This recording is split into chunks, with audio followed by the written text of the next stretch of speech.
Hey Ben, I didn't feel like taking notes for this one, so I figured I would just record my live reaction until I gave up completely on The Shadows Out of Time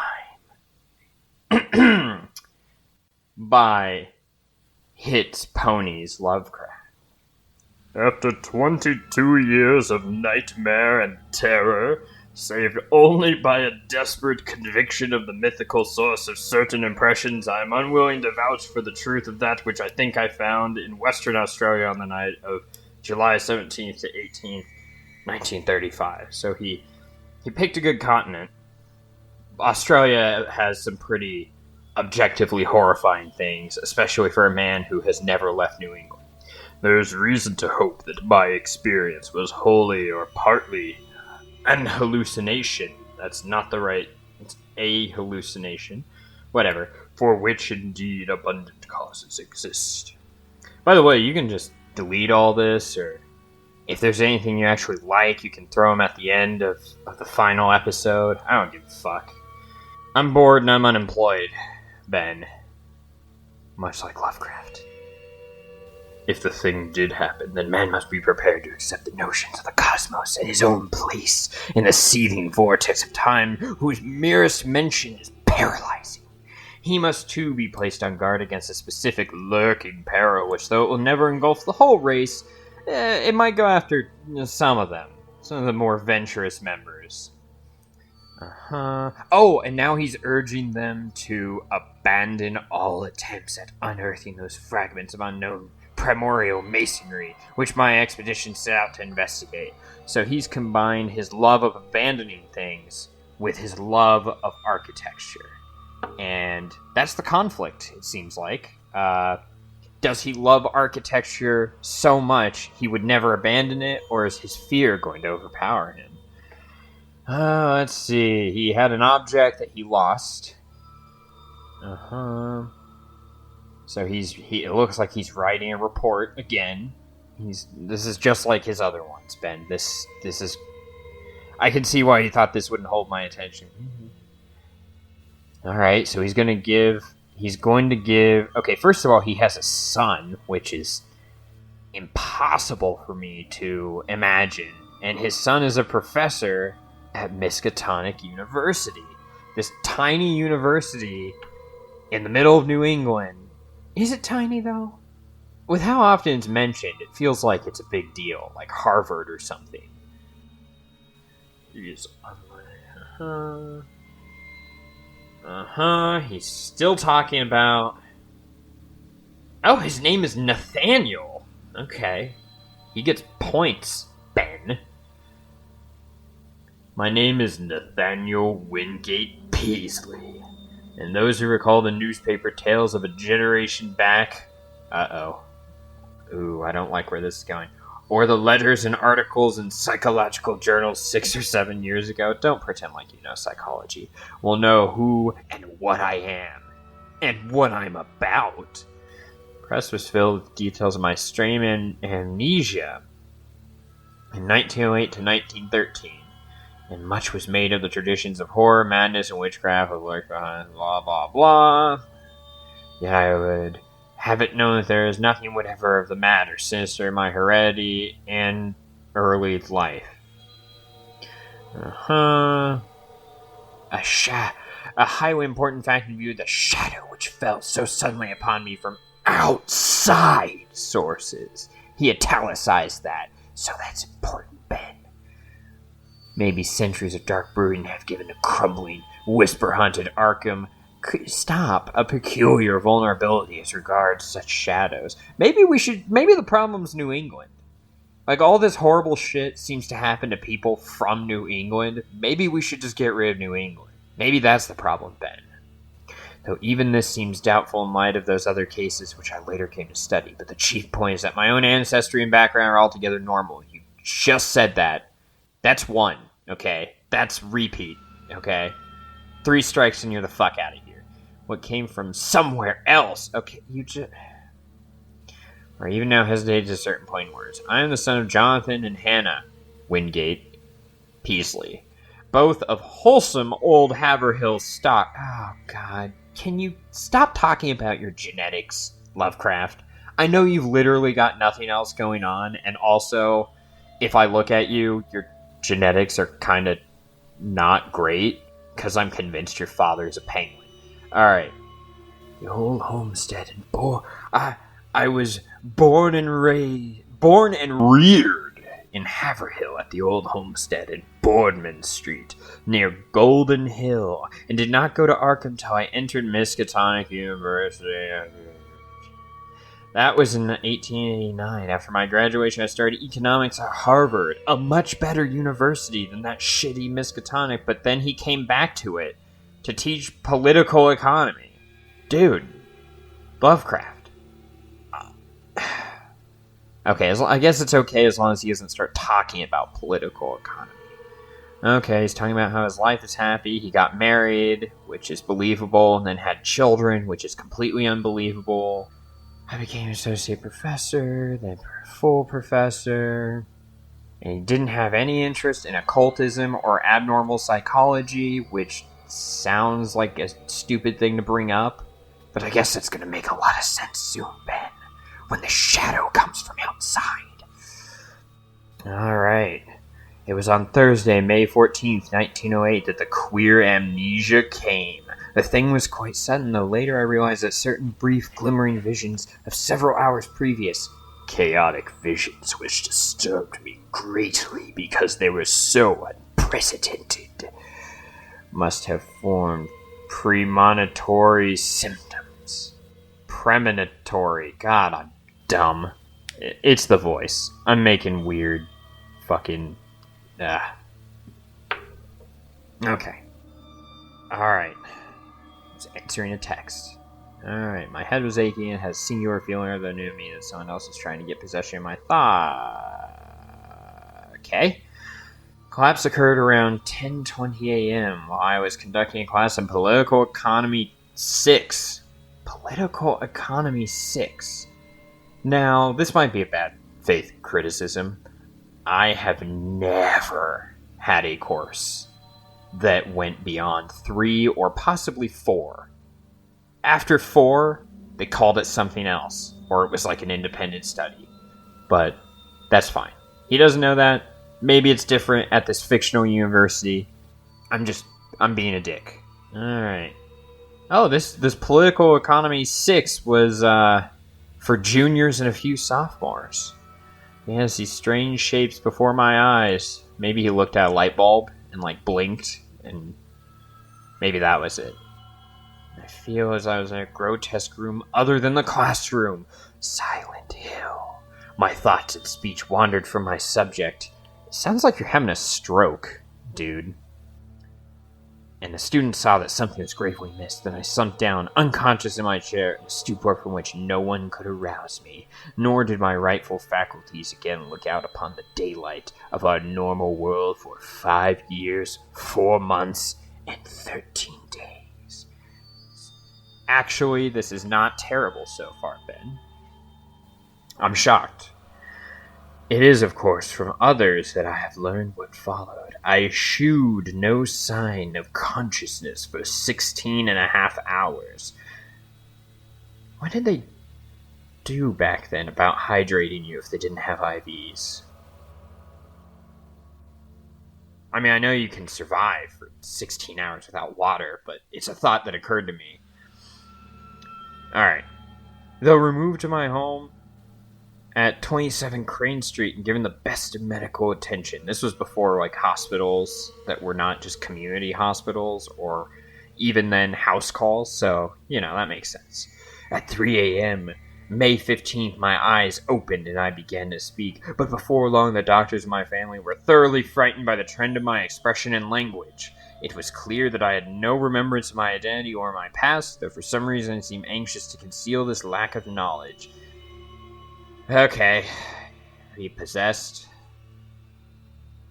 Guess I'll find out. My eyes gazed strangely at the persons around me, and the flexions of my facial muscles were altogether unfamiliar. Even my speech seemed awkward and foreign, and I looked like a penguin. I used my vocal organs clumsily and gropingly, Please don't grope things with your mouth, Lovecraft. I don't want that image in my mind. That's the scariest thing I've ever seen written. And my diction had a curiously stilted quality, as if I laboriously learned the English language from books. The pronunciation was barbarously alien, whilst the idiom seemed to include both scraps of curious archaism and expressions of a whole... I hate when he used archaic. Now, I'm not going to ding him, because this is the first time it shows up in this book, but he used that like a fucking million times at the Mountains of Madness. Oh, I just realized he's probably going to talk about a shadow, right? Like over and over again. He's going to talk about the shadow. He already talked about it once or twice, but that's just kind of his thing. Okay. So let's get back to this gripping read. Of the latter, one in particular was very potently, even terrifyingly, recalled by the youngest of the physicians 20 years after. For at that late period, such a phrase began to have an actual currency, first in England, and then in the United States. And though much complexity in its view news, it produced in every least particular and mystifying words the strange arc impatient of 1908. So he got physical strength.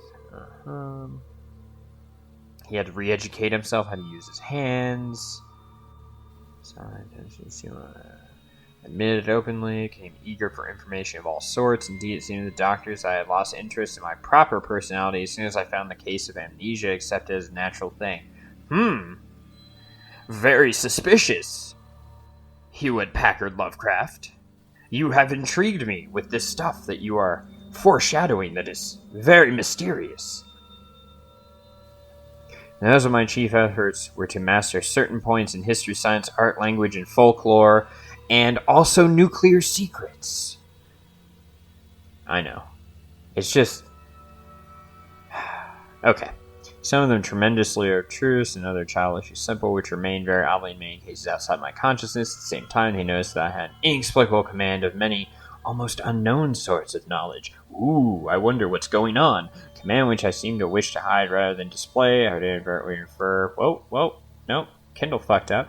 With casual assurance to specific events in dim ages outside the range of acceptable history. Oh, what could be happening? Passing off such references, I suggest. Well, I saw the surprise they created. I had a way of speaking of the future with 2 or 3. Okay, so you're speaking of the future now. Uncanny flashes soon ceased to appear, though some observations made their vanishment more to a certain furtive caution on my part than to any waning of the strange knowledge behind them. Indeed, I seemed anomalously avid to absorb the speech, customs, and perspectives of the age around me, as if I had studious traveler from a far foreign land. Okay, I'm putting the Kindle down. Shadows of Time. We're just gonna cut right to the fucking chase. Oh, okay, so you're talking about the great race of Yith, an extraterrestrial species with the ability to travel through space and time. Accomplish this by switching bodies with hosts from the intended spatial or temporal destination. Who would have thought that he was perhaps not himself, and he was learning a bunch of stuff about the culture that he maybe not was a part of at the time? What the fuck? What the fuck?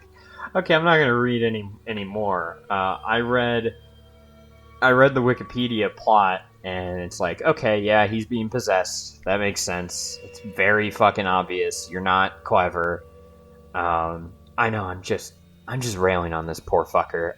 I'm gonna say it in the podcast, but nothing I can say or do to Lovecraft or his legacy could ever be worse than life did to him when he was still alive. Like it's just a drop in the bucket of the sea of misery that was his shitty life. But let's go back to The Yithians' original purpose was to study history of various times and places. They amassed a library city filled with the past and future history of multiple races, including humans. That's interesting. And they used their ability to escape the destruction of their planet in another galaxy by switching bodies with a race of cone-shaped plant beings who lived 250 million years ago on Earth? That's fucking bizarre, first of all. And second of all, are these fucking plant creatures from the Mountains of Madness? Because he seems to like to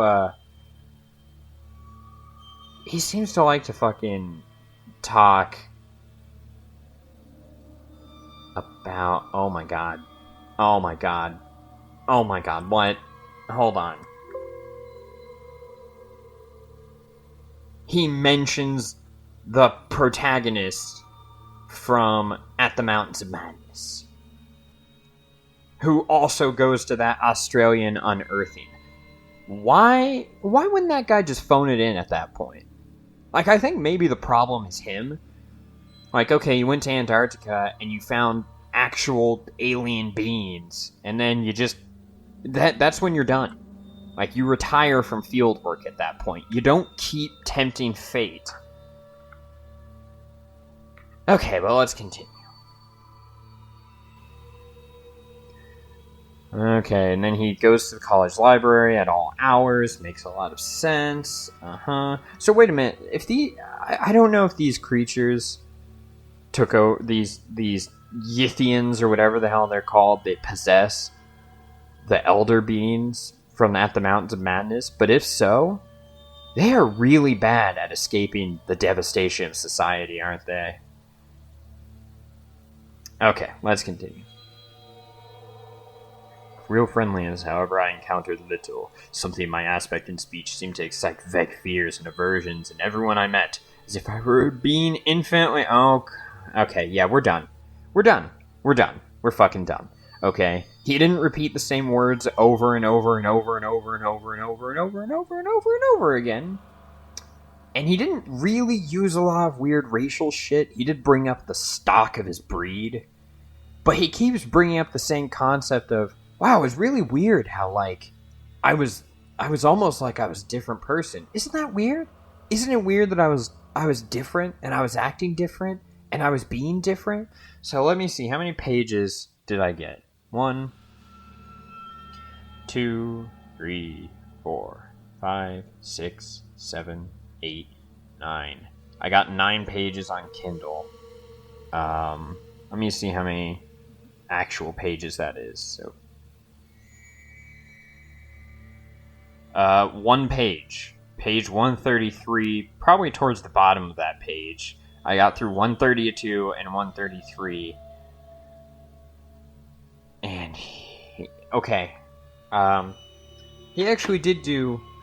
I'm shocked, because At the Mountains of Madness, he talked about the dogs. How the dogs were acting weird. He didn't bring that up 400 million billion goddamn times and beat us over the head with it. But again, I'm shitting all over him just mainly because I had to read his fucking stories. Ben, this is your fault. Anyway, let me just read the rest of the Wikipedia article, because I already figured out from his amazing foreshadowing that he might have not been himself. Alright, the cone-shaped entity, subsequently also known as the Great Race of Yith, lived in their vast library city in what would later become Australia's Great Sandy Desert. So there were different alien entities on Earth. Why Australia, though? Is it because there's a giant desert there and, like, it worries him? Okay. Story is told through the eyes of Nathaniel Wingate Peasley, an American living in the first decade of the 20th century who's possessed by a Yithian. Oh my god, I didn't see that coming. He fears he is losing his mind when he unaccountably sees strange vistas of other worlds in the Yithian library city. He also feels himself being led about by these creatures and experiences how they live. When he has returned to his own body, he finds that those around him have judged him insane due to the actions of the Yithian that possessed his body.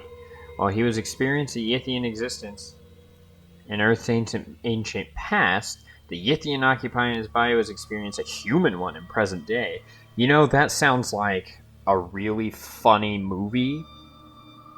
A funny horror movie? I don't know. You could get rid of the horror, you could turn it up. I mean, it feels like Freaky Friday, the Disney Channel movie, except with an alien instead of your mom.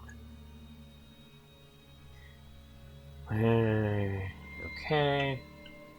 The narrator at first believes his episode and subsequent dreams to be the product of some kind of mental illness. His initial relief at discovering other cases like his throughout history is withered when he discovers that the other cases are too similar to his own to be without a connection. The narrator's dreams become more vivid and he becomes obsessed with archaeology and ancient manuscripts, as was the Yithian, but lacked any sort of proof that would demonstrate whether he was or is simply mad. He discovers that the Yithians on Earth died out eons ago. Their civilization was destroyed by a rival, utterly alien pre-human race described as half-polypus creatures. Is that the Elder Things? It doesn't say. Okay. But the Yithian mind will inhabit new bodies on Earth after humanity is long gone. His tenuous held sanity is challenged when he discovers the proof he seeks, and that not only do remains of the Yithian's past civilization still exist on Earth, but also still remaining are those who destroyed them. It is also mentioned that the current appearance of the Yithians is not the original, but one acquired during a previous mass projection into the mind of their race when disaster beckoned, leaving the original inhabitants to die in the bodies of the Yithians. Okay. First of all, dick move. Second of all, that sounds like the lost city of Kadath. I'm not going to read to verify that, but it sounds like, oh, and now here's this other twist. So I guess he's telling people, don't dig in that Australian desert, because the things that killed the Yithians will kill us too. And at this point, buddy, we're drowning in Shoggoth. We've got fish people in our oceans, Shoggoth at the South Pole, and also in the oceans. We've got evil gods who want to kill us, extra-dimensional beings that come to our planet. Why not just fucking go for it? Just live your life to the fullest, and if we all get wiped out, it's gonna happen sooner or later.